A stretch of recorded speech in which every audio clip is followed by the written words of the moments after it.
Der er vist noget galt her.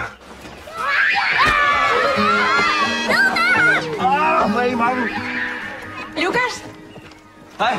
Kigger du lige ind et øjeblik? Hvad er det for noget? Hvad er det, der er skidt? Ja, det kan jeg ikke sige.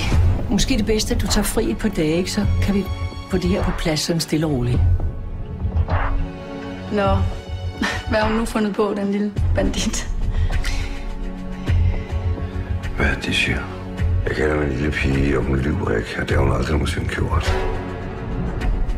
Så hvorfor skulle hun lyve nu? Sindssygt eller hvad? Hvis du har rørt min lille datter, så får du en kugle lige i panden.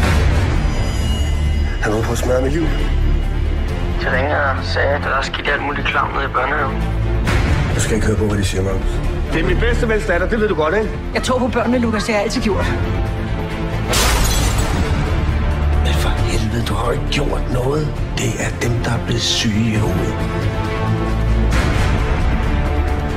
Smut hjem med dig. Kan du så ikke hilse mig at sige, at han ikke skal handle her mere, og han skal heller ikke bede dig om?